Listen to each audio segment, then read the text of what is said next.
Good morning students. आज के video में अपन चर्चा करते हैं बाह्य बचतें और बाह्य हानियाँ। तो जैसा कि पिछले वीडियो में अपन ने पढ़ा था, पैमाने के प्रतिफल जो दीर्घकालीन उत्पादन फलन से संबंधित थे कि दीर्घकाल में अपन सभी साधनों को बढ़ा सकते हैं, सभी साधनों को घटा भी सकते हैं। कहने का मतलब दीर्घकाल वह काल होता है जिसमें अपन उत्पादन के सभी साधनों में परिवर्तन कर सकते हैं। ठीक है। और उन साधनों में परिवर्तन का अपन उत्पादन पर प्रभाव को देखते हैं, वो होता है दीर्घकालीन उत्पादन फलन। उसमें अपन ने 3 प्रतिफल प्राप्त किए थे: बढ़ते प्रतिफल, घटते प्रतिफल और ह्रासमान प्रतिफल।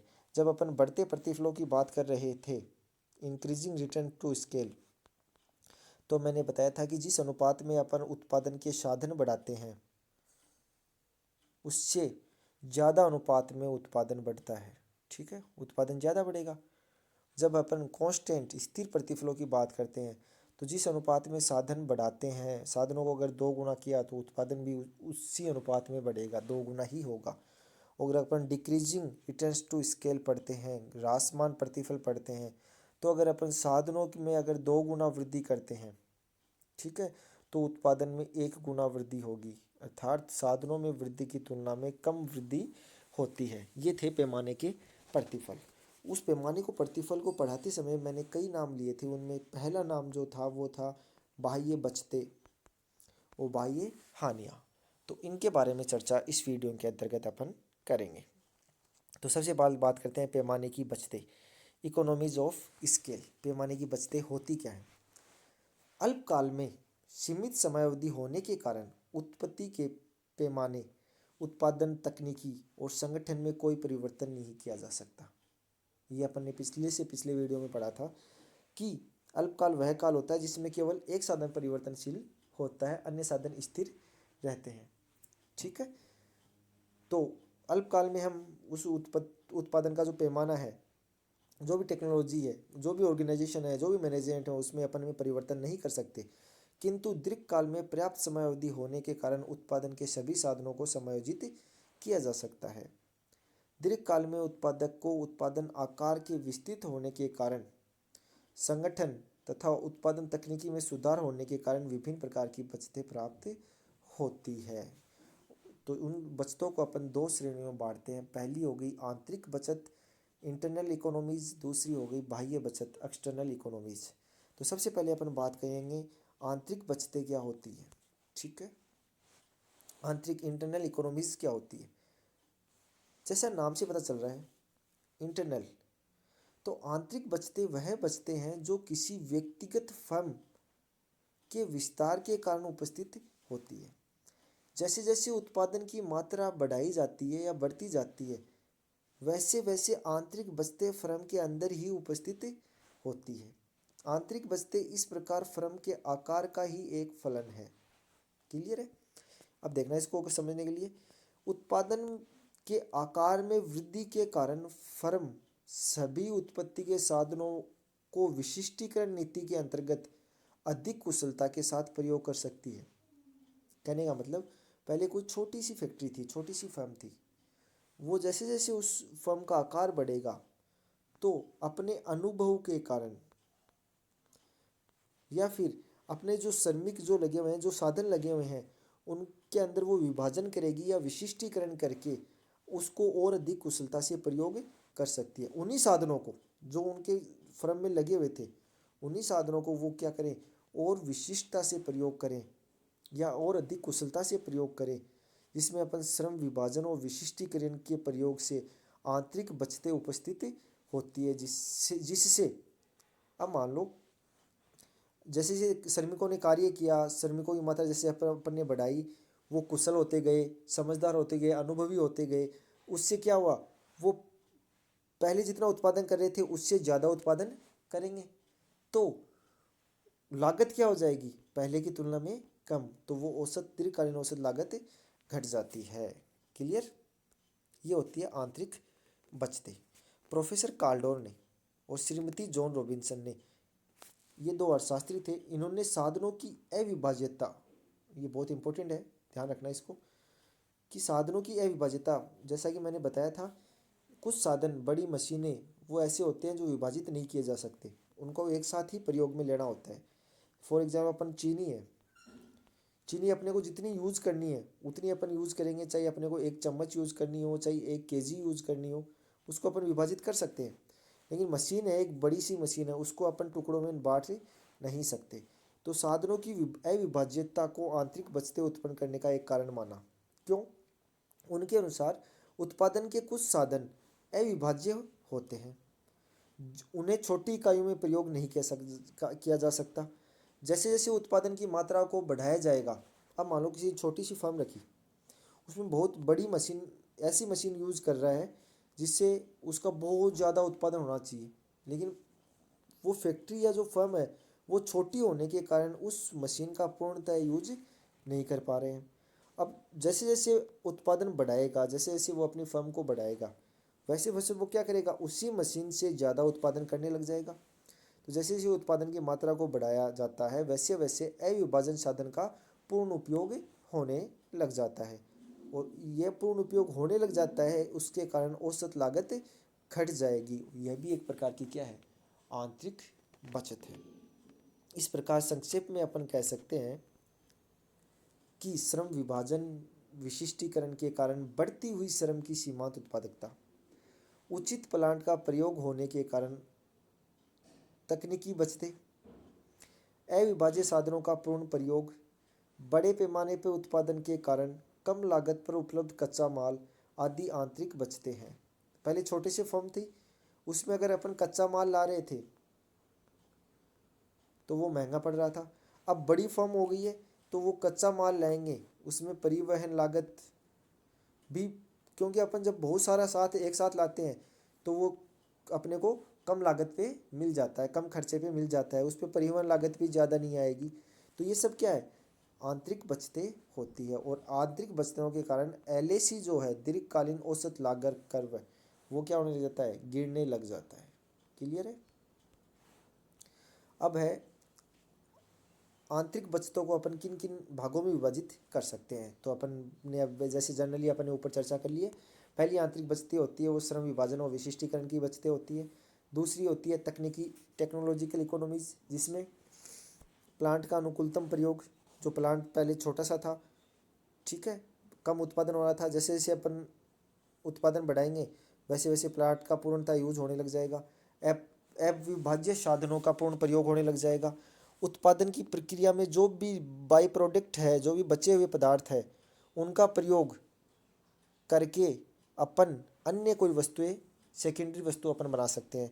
फॉर एग्जांपल, कोई ये मोदी वनस्पति घी के कारखाने, कोई एक घी है जिसका ब्रांड का नाम अपन ने मोदी रखा है, ठीक है, मोदी वनस्पति घी के कारखाने में बचे पदार्थ को, जो भी शेष पदार्थ बचेगा, घी घी का कारखाना है तो अगर अपन वनस्पति घी बनाते हैं तो उससे जो भी रिमेनिंग पार्ट, जो भी उससे अपशिष्ट पदार्थ निकलते हैं, उनसे अपन क्या बना सकते हैं, साबुन बना सकते हैं।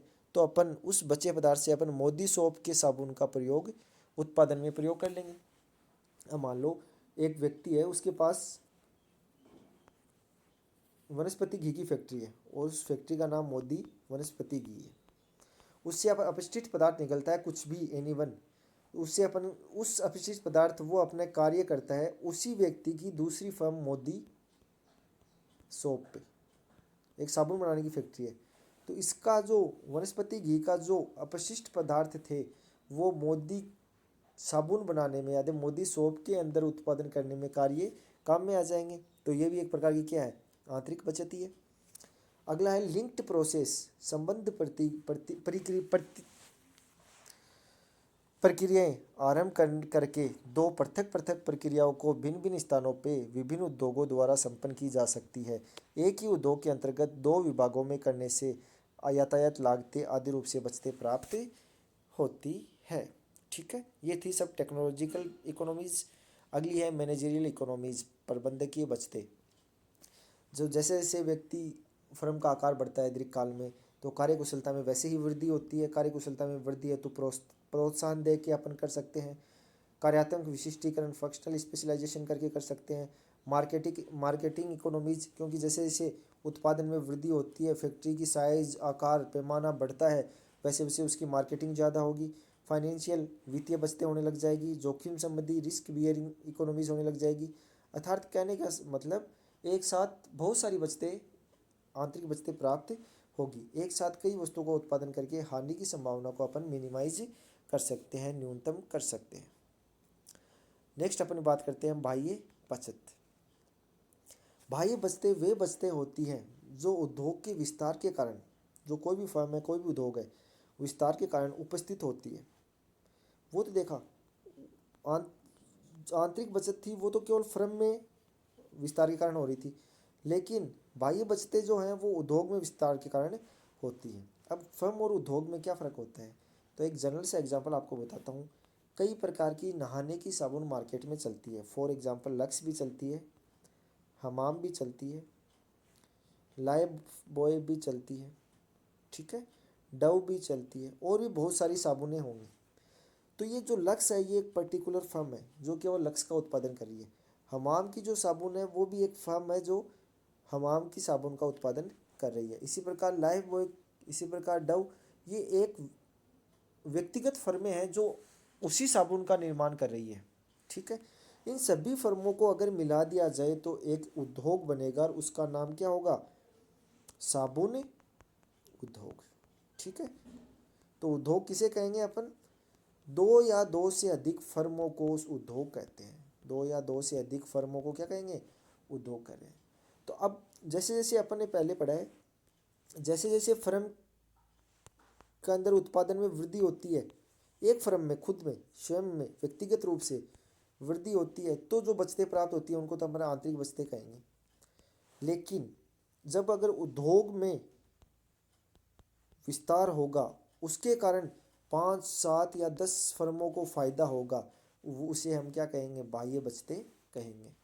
तो उद्योग के विस्तार के कारण उपस्थित होती है जिनका लाभ 1-2 फर्मों तक केंद्रित न होकर उद्योग की सभी फर्मों के लिए समान रूप से होता है। प्रोफेसर मार्शल ने बाह्य बचतों की विचारधारा प्रस्तुत की थी, इसको थोड़ा ध्यान में रखना। प्रोफेसर अल्फ्रेड मार्शल ने इनकी धारणा दी थी।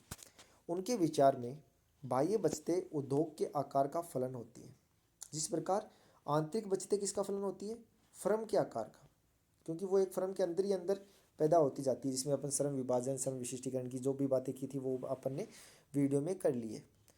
इस प्रकार बाह्य बचतें उद्योग की सभी फर्मों द्वारा, चाहे वह किसी भी आकार की क्यों ना हो, समान रूप से प्राप्त की जाती है। जो बाह्य बचतें जो होती है ना, वो सबको प्राप्त होती है।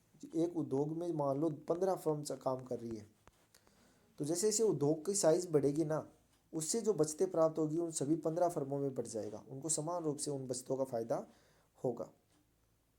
जेकब वाइनर ने बाह्य बचतों को निम्नलिखित रूप से परिभाषित किया था।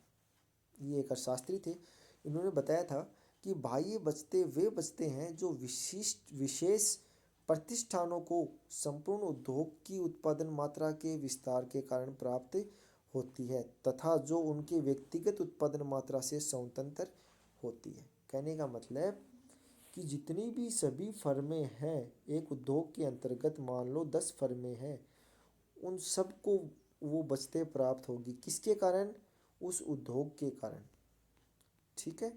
अर्थात साबुन उद्योग के कारण जो ये लक्स, हमाम, डव, लाइफ बॉय जितनी भी फर्में हैं उन सबको समान रूप से फायदा होगा, ठीक है।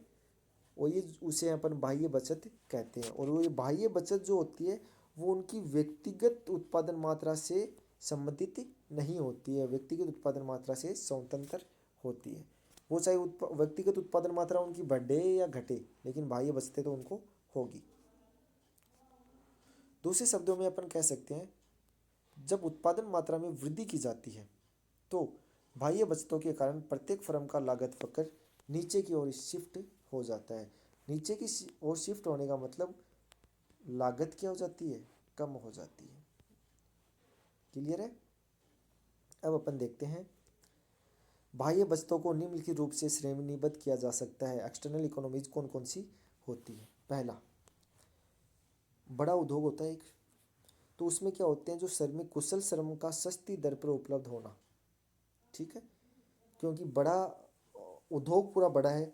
अब मान लो एक साबुन उद्योग है, उसमें बहुत सारी फर्में हैं, ठीक है।